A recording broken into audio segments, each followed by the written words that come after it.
J'ai comme objectif d'atteindre la liberté financière grâce à mes passions, et aujourd'hui, venez avec moi dans une journée, je vais vous montrer comment j'essaye de faire. Bon, déjà, il faut que je liste ce maillot sur Vinted.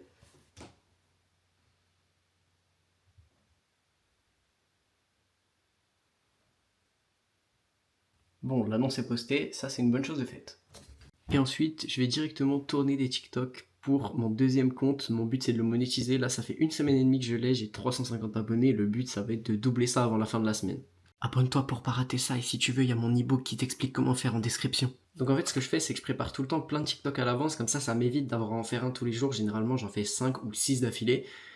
Et comme ça, j'ai pas à m'embêter, j'ai juste à les mettre dans mes brouillons et à les poster dès que j'ai envie de les poster. Et donc pour faire ces TikTok, j'utilise un filtre qui s'appelle le fond vert. Ça permet de mettre une image derrière toi en fait pendant que tu parles sans avoir de fond vert, ce qui est quand même vachement pratique partout. Mais il leur suffit d'avoir du pouvoir pour devenir un putain de taré mental. Bon, 7 TikTok en 15 minutes, si c'est pas de la productivité, je sais pas ce que c'est. En gros les gars, faut savoir que ma stratégie sur ces TikTok là, c'est juste de donner des opinions où je sais que ça va entre guillemets fâcher des gens, parce que c'est un compte sur les animés, c'est assez facile d'aller contre la majorité des gens. Mais du coup, t'as toute la minorité qui est d'accord avec toi, tout le monde se défend, ça fait plein de commentaires. Et du coup, c'est super facile, je fais plein de TikTok entre 10 et 50 000 vues, globalement facilement. Donc je pense que d'ici un mois, 2 mois, il y a vraiment moyen que je sois monétisé si j'ai de la chance. Et si mes TikTok, je continue de faire des bons hooks, etc. Parce qu'en fait, c'est surtout le hook qui compte, surtout les 2-3 premières secondes de la vidéo. Surtout sur TikTok, si vous arrivez à garder l'attention 2 à 3 secondes, déjà, vous dites-vous que vous êtes au-dessus de 99% des autres TikTok. Bref, on bouge. Alors de base je devais faire une séance pec, mais je me suis dit que j'avais vachement un sacré retard au niveau de l'avant d'épaule, donc j'ai décidé de faire une séance qui faisait à la fois les pecs mais surtout qui mettait un accent sur l'avant d'épaule. Donc pour ça j'ai commencé par faire du développé militaire en premier exercice, et globalement j'ai fait 4 séries de ça, donc je vais pas tout vous montrer parce que ça serait super long. Après ça j'ai fait des dips, mais malheureusement ma cam a eu un petit problème pendant que j'étais là-bas, donc j'ai pas pu filmer le restant de ma séance. Après ça, j'ai pas fait grand chose de la journée, honnêtement. Je suis juste sorti le soir pour prendre des plans parce que j'ai trouvé que le coucher de soleil était super beau et tout était super beau en général. Et directement, sans transition, on se retrouve le lendemain où là, j'ai fait séance d'eau. Donc on commence avec des tractions lestées à 20 kg. Faut savoir que j'ai essayé de faire une série à 25. J'ai fait 4 répétitions, ce qui est pas mal parce qu'en gros, c'est équivalent à ce que je faisais avant d'être parti au Japon. Donc ça veut dire qu'en gros, j'ai récupéré l'entièreté de ma force et ça m'a pris une semaine et demie, parce que j'ai mis longtemps avant de retourner à la salle. Ensuite, j'ai fait du curl biceps à 17,5 kg. Franchement, j'ai augmenté 2,5 kg, incroyable. Et en fait, à la fin, j'ai fait du petit posing parce que ça faisait longtemps et franchement, j'ai été hyper satisfait de mon physique. Je l'ai trouvé incroyable, bien assez sec, mais bien assez massif aussi. Bon, j'en ai marre d'être à la campagne, les gars.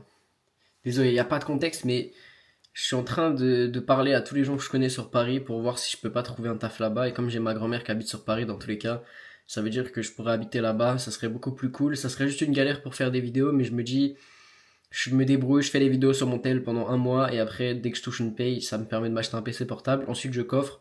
Ensuite, je me barre. Je me barre. Et là, de toute façon, avec tout ce que je vais construire, tout ce que je vais faire pour bosser dans les prochains mois, c'est obligé que ça marche. Il n'y a aucun doute sur ça.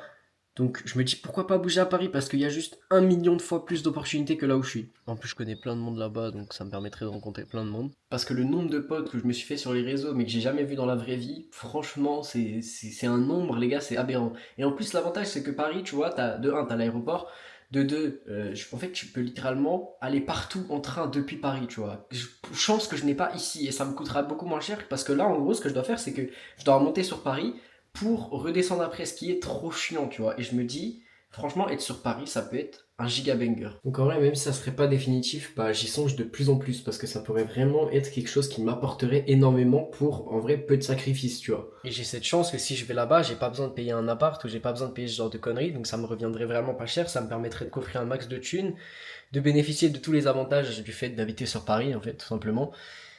Et j'y songe de plus en plus en fait, parce que j'ai besoin, je suis jeune, tu vois, j'ai besoin d'aller à un endroit où il y a des opportunités. Genre même si j'adore la campagne, tu vois, j'ai de plus en plus ce ressentiment que je ne peux pas avancer ici et qu'il faut vraiment que je bouge. Et c'est juste nécessaire en fait. Puis les gars, je suis le premier à vous le répéter, il faut sortir de sa zone de confort si on veut progresser, il faut sortir de sa zone de confort pour devenir meilleur. Quelle meilleure opportunité que d'aller bouger à Paris, ne serait-ce que 1 ou 2 mois, juste pour voir la vie là-bas, tu vois. Et ça me permettrait vraiment de sortir de ma zone de confort parce que je suis dans un endroit où je ne suis pas chez moi en fait globalement. Enfin bref, c'est un projet comme un autre, mais je suis en train de demander à tous les gens que je connais là-bas pour voir si je peux pas travailler là-bas, ne serait-ce que 1 ou 2 mois.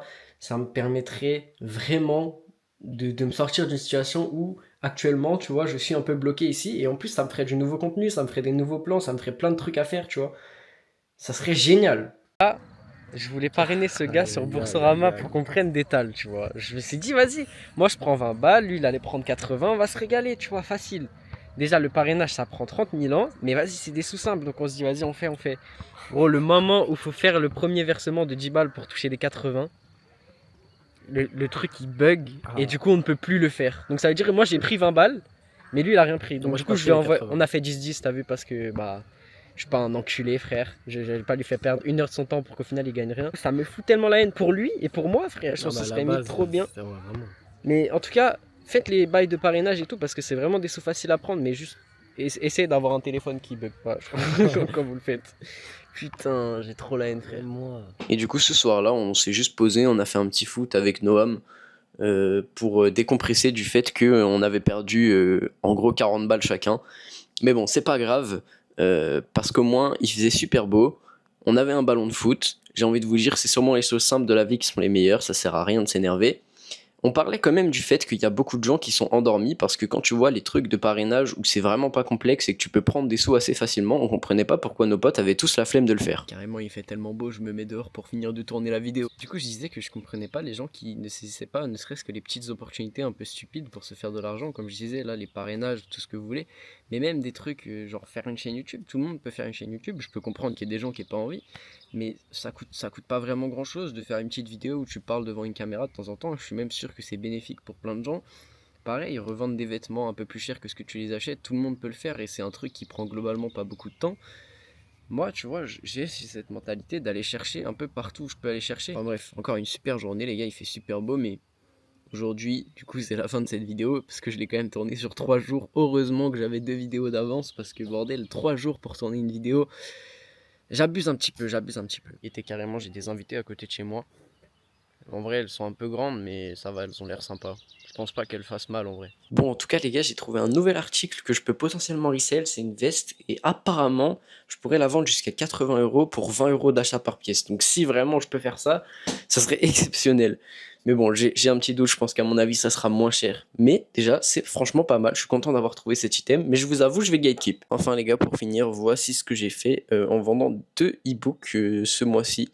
Enfin, même pas ce mois-ci, je dirais cette semaine carrément. Donc vraiment merci à tous, le lien est disponible dans la description, n'hésitez pas à aller voir les gars, et je vous remercie d'avoir regardé la vidéo. Si vous voulez apprendre à créer du contenu authentique, voilà, c'est juste en dessous les gars, n'hésitez pas. Et moi je vous dis abonnez-vous, mettez un like si la vidéo vous a plu, et à la prochaine vidéo.